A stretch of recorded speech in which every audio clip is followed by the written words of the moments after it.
একটা উৎসব, আর সেই উৎসবকে ঘিরে মাত্র কয়েকদিনের মধ্যেই হাত বদল হচ্ছে কয়েক লক্ষ কোটি টাকা। ফুটপাতের দোকান থেকে শুরু করে দেশের সবচেয়ে বড় শপিং মল, বাস টার্মিনাল থেকে পর্যটন কেন্দ্র, সব জায়গায় যেন একই দৃশ্য: ভিড়, কেনাকাটা আর লেনদেন। এটাই বাংলাদেশের উৎসব বা ঈদ অর্থনীতি। অর্থনীতিবিদরা বলছেন, উৎসবের কর্মযজ্ঞের সঙ্গে যুক্ত অর্থনীতির অংশকে উৎসবের অর্থনীতি হিসেবে বিবেচনা করা হয়।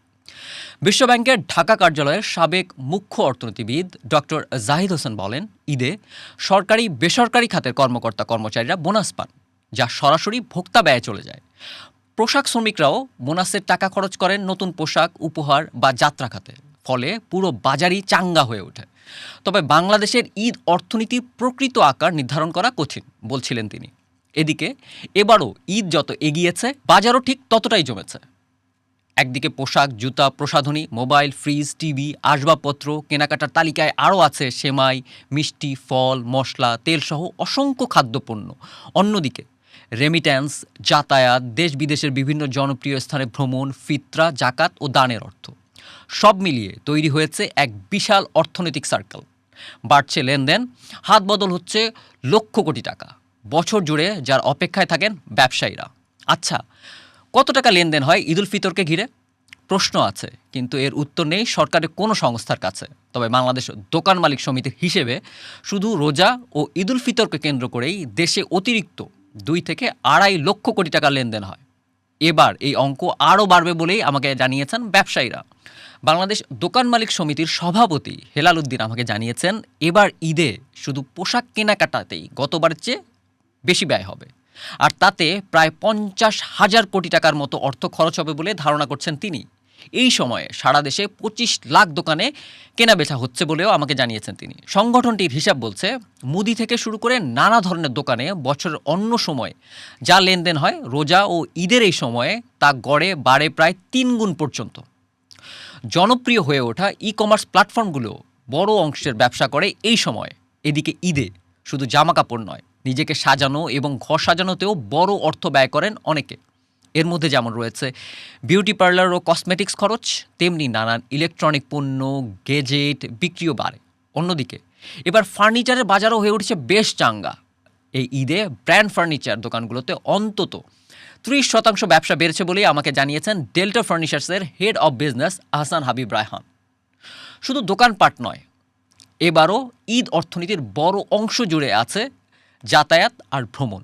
রাজধানীর মতো বড় শহরগুলো ছেড়ে প্রায় 4 থেকে 5 কোটি মানুষ যখন গ্রামের পথ ধরেন, তখন স্বাভাবিকভাবেই বাস, ট্রেন, লঞ্চ, বিমান সবখানেই বাড়ে যাতায়াত আর অর্থের প্রবাহ। ঈদের আগে ও পরের 2 সপ্তাহে পরিবহন খাত হয়ে ওঠে অর্থ লেনদেনের সবচেয়ে বড় হাব। বাংলাদেশ যাত্রী কল্যাণ সমিতির প্রতিষ্ঠাতা এবং মহাসচিব মোহাম্মদ মোজাম্মেল হক চৌধুরীর সঙ্গে আমার কথা হয়েছে। তিনি আমাকে জানিয়েছেন, ন্যায্য ভাড়ার বাইরে ঈদে বিভিন্ন পরিবহন মিলিয়ে অতিরিক্ত ভাড়া বাবদই জনগণের পকেট থেকে বেরিয়ে যাচ্ছে 832,30,00,000 টাকা। পরিসংখ্যানটি 2024-এর।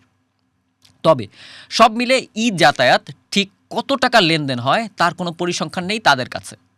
ঈদে অনেকেই দেশ বিদেশের বিভিন্ন স্থানে ঘুরতে যান, তাই পর্যটন খাতেও বাড়ে লেনদেন। ঈদকে কেন্দ্র করে ভ্রমণ ও বিনোদন বাবদ বাংলাদেশিরা ব্যয় করেন 4,500 কোটি টাকা।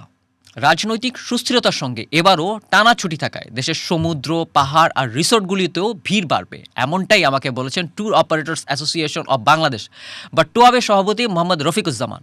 তবে মধ্যপ্রাচ্য সংকটে বিমানের ফ্লাইট ক্যান্সেল সহ নানা কারণে এবার ঈদে দেশের বাইরে সেভাবে ট্যুর প্ল্যান হয়নি। তাই এখানে এবার বড় ধরনের ঘাটতি থেকে যাবে বলে মনে করছেন এই ব্যবসায়ী।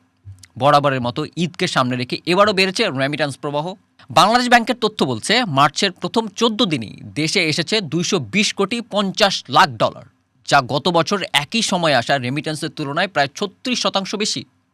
ঈদুল ফিতরের আরেকটি ধর্মীয় এবং অর্থনৈতিক বিষয় জাকাত ও ফিতরা। এক হিসেবে জানা যায়, শুধু এই খাতেই প্রায় 67,000 কোটি টাকা দরিদ্রদের হাতে পৌঁছায়। অর্থাৎ ঈদ শুধু ধর্মীয় উৎসব নয়, এটি একই সঙ্গে ভোগ, বাণিজ্য, পরিবহন, পর্যটন, রেমিটেন্স, সামাজিক বন্টনের বিশাল এক অর্থনৈতিক উৎসব। তবে প্রশ্নও আছে। চলমান উচ্চ মূল্যস্ফীতি অনেকের কেনাকাটা সীমিত করেছে। আগে যারা 3 থেকে 4টি পোশাক কিনতেন, তারা এবার হয়তো 1টি বা 2টিতেই থেমেছেন। আর প্রান্তিক মানুষগুলো হয়তো কেবল সন্তানের কথাই ভেবেছেন, নিজেকে চালিয়ে দেবেন আগের কোনো এক ঈদে কেনা পুরনো পাঞ্জাবিতে। তবু বাজারে যে প্রাণ ফিরেছে তা অস্বীকার করার উপায় নেই। অর্থনীতিবিদদের মতে এই উৎসবমুখর ব্যয় অর্থনীতিতে চাহিদা তৈরি করে, ব্যবসা বাড়ায় এবং স্থবির হয়ে থাকা বাজারে আনে নতুন গতি। তাই প্রশ্নটা আবার ফিরে আসে, ঈদের এই লক্ষ কোটি টাকার অর্থনীতি কি সত্যিই বাংলাদেশের স্থবির হয়ে থাকা অর্থনীতিতে নতুন প্রাণ ফেরাবে? উত্তর হয়তো পুরোপুরি এখনই মিলবে না, তবে এটুকু নিশ্চিত, বাংলাদেশ ঈদ উল ফিতর মানেই শুধু উৎসব নয়, এটি ব্যবসা বাণিজ্য সর্বোপরি অর্থনীতির বড় মৌসুম।